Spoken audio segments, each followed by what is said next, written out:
Huh? 23 January 2024. I just made another video examining Zelensky's claim about historical territory of the Ukraine. And I looked for it very simple online in Wikipedia. Trustworthy source, right? Wikipedia. So,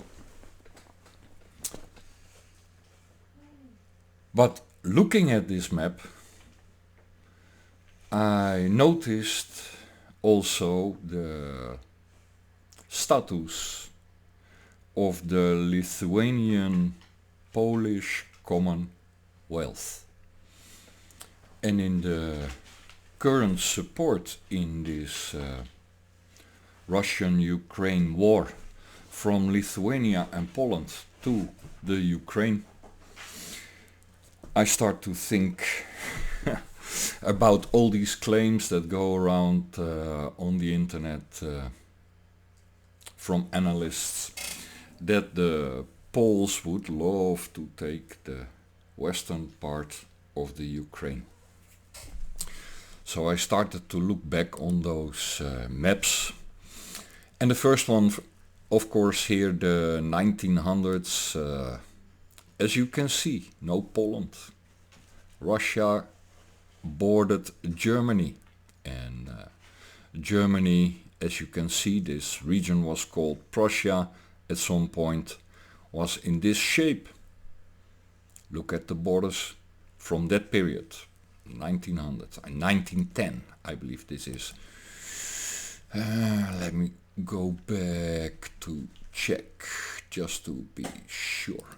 I believe it was the era 1900-1910, which is, by the way, a very important year, because in that year, the only time in history, in that year, that all the royals of Europe gathered together, that whole royal bloodline, those family members, nephews, nieces, etc., they all gathered together. And I bet your ass, because we know a little bit, there is only one famous picture about that period when they are all on the picture. Russia, England, Germany, Holland, everyone. The kings. And shortly after we had World War I. And I bet your ass that in this gathering was discussed the claims they had on each other. And certain treaties were made between certain members of the same family. A disagreement, a war between siblings, basically. And we all paid the price when you think about it. But it was a very important period, because this period has led to our current situation of claims, of land and nationalities, etc. So, like I said in the other video, where do you start with your claims? I'm born in Germany, in Noord-Rijn-Westfalen, in this modern version of Germany after the Second World War. The Allied forces, they broke up the old little kingdoms and chiefdoms from duchies and stuff like that. They broke it up and made new zones, the current ones. That's part of my history as a German. So what am I? I'm born in Essen. Am I a North Rhine-Westphaler, or am I believe that part was under Hanover something, some kingdom, duke or whatever. Am I that nationality historically? I don't know. Just to give an example of my own historical past then. My grandfather is a Dane, my grandmother is German. There is a mix, right, of people at some point. Likewise for the Ukraine, likewise for you Polish people, Lithuanian people. Look at that map again. I mean, there are no Baltic states.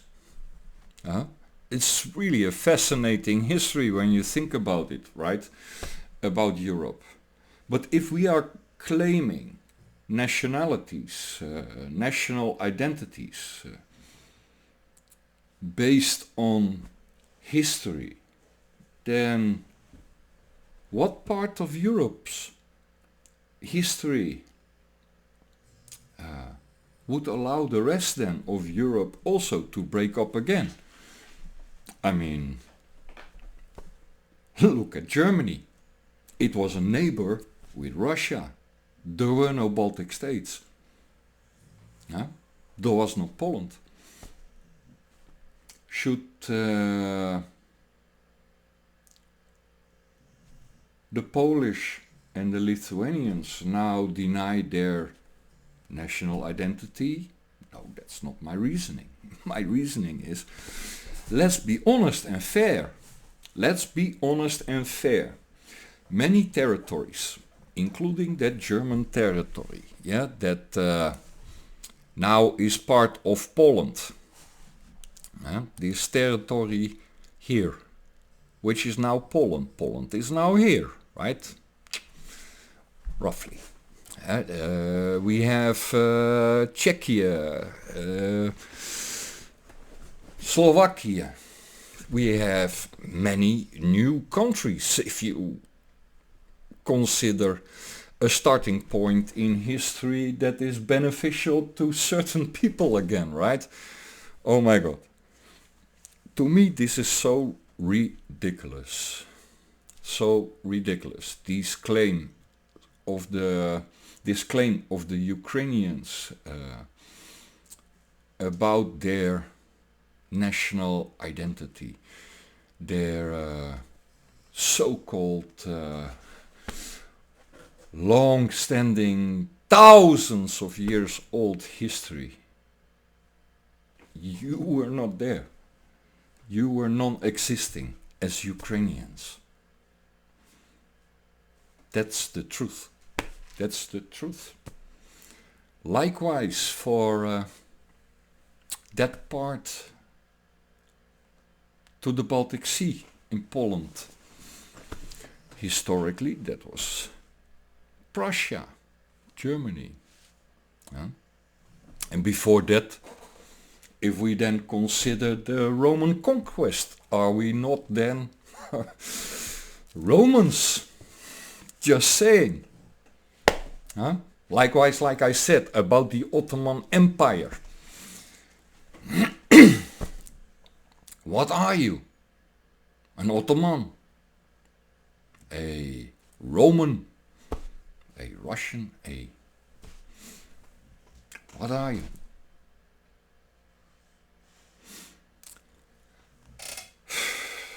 This war in the Ukraine, it can easily trigger, and I think it will trigger, other claims in Europe that will lead to internal conflicts. I live now in Transylvania. I believe that Transylvania should be independent. independent. So not so much Hungarian or Romanian. No, independent. Because when I look on that map, Transylvania has been historically a independent region. You can be independent and part of a larger region. Correct? Correct. That's why we have federation of states, like the Russian Federation, like the USA. But every state in the USA is a independent country. Todo. And in my opinion, Transylvania should become independent.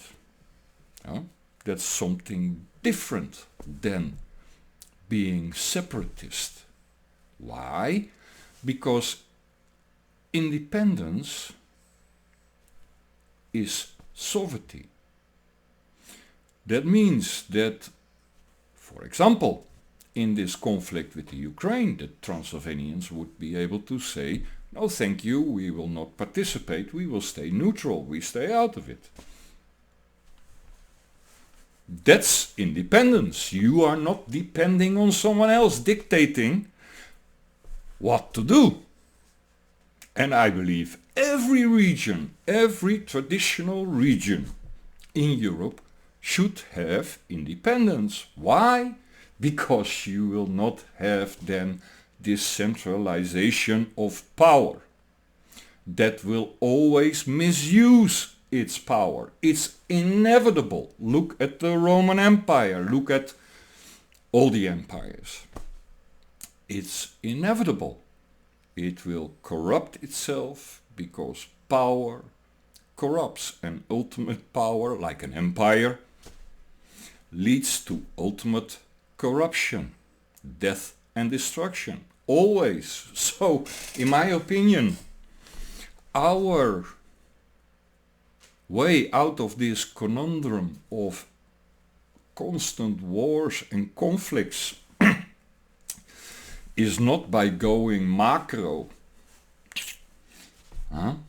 like super states. No.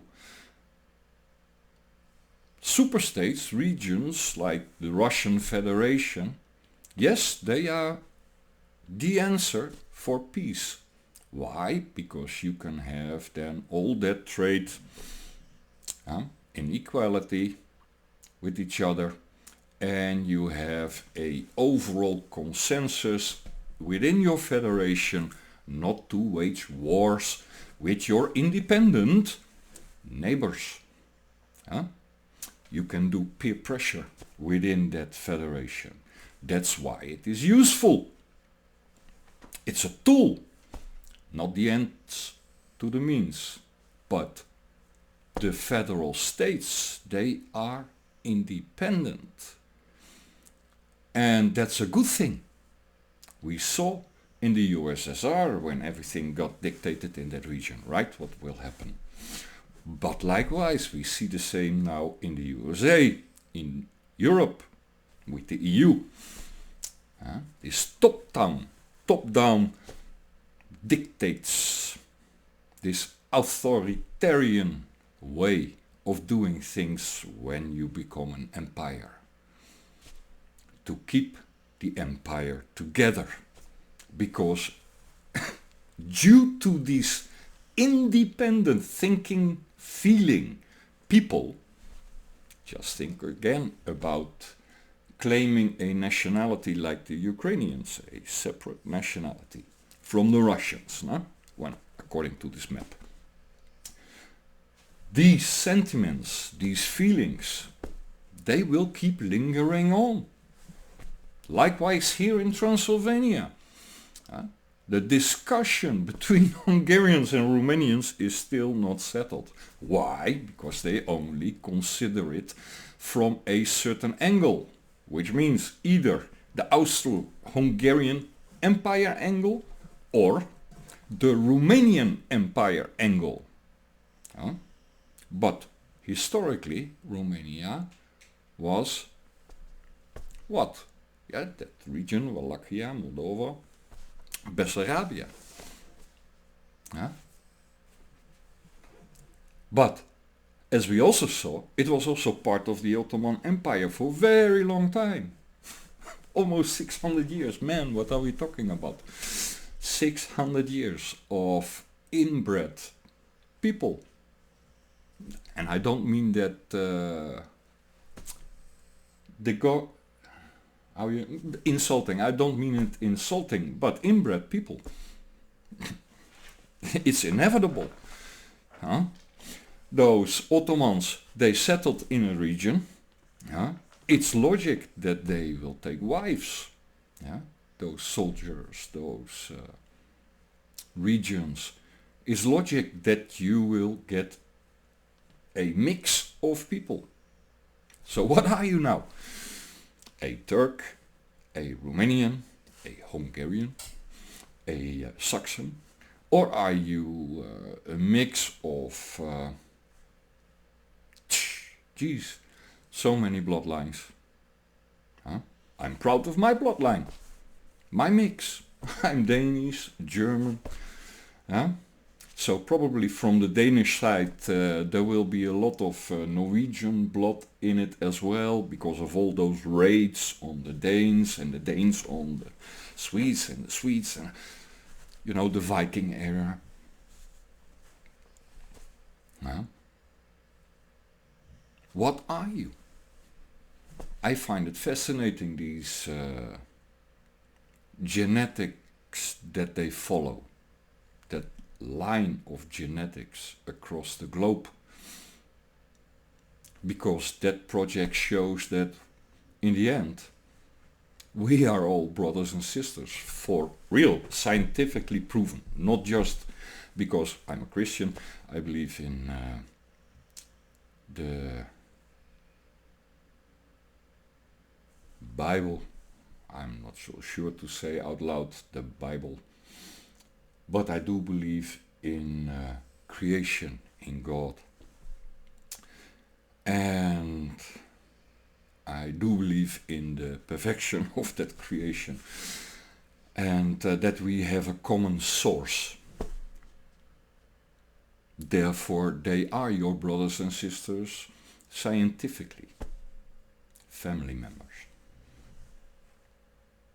No.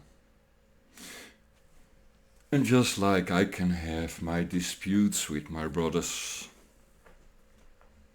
so the same we can have in territories.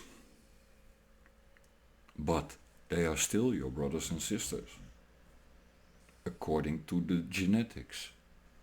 No? So again, where do you claim a certain identity? Where does it start? When you are honest and look at the European history, at the global history, where do you start with making claims about your native identity, about your nationality, about your language? Because many of our languages, I love these like archaeology in language that reveals so much about our human history, about our common human history. When you look in archaeology, paleontology, in history, linguistic, social, then yes, you can find a lot of common ground. And at least for me, it takes away, this nationalistic fervor, I would call it. I don't have that.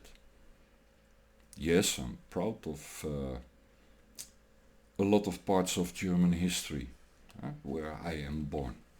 Nothing wrong with that.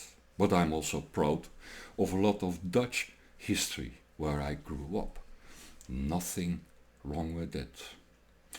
I'm also proud of Transylvanian, Romanian history where I live now, Saxon history. Nothing wrong with that. Huh? Because it brought us all what we have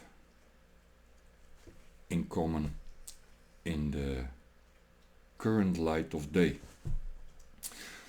So, are we really destroying ourselves in Europe based upon these false notions of unique identities? That would be really, I don't know, ultimate stupidity, I suggest.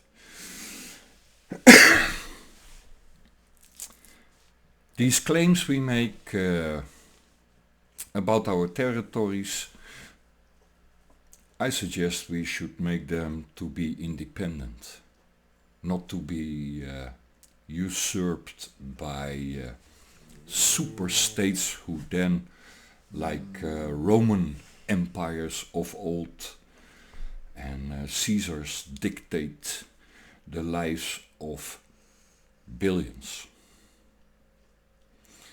I think we have a say in it all, but that should not be based upon your national fervor.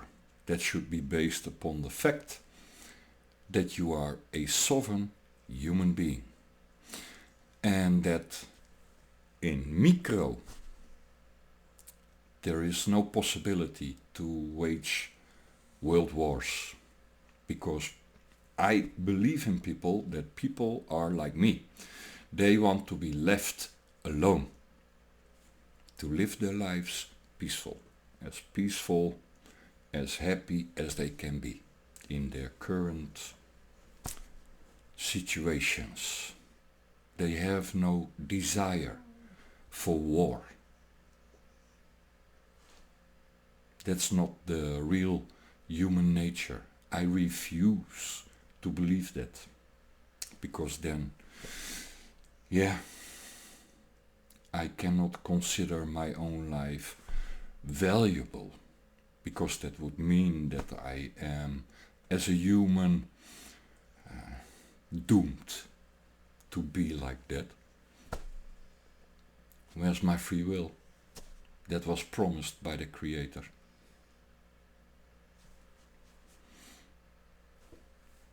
Something to think about. Have a nice day.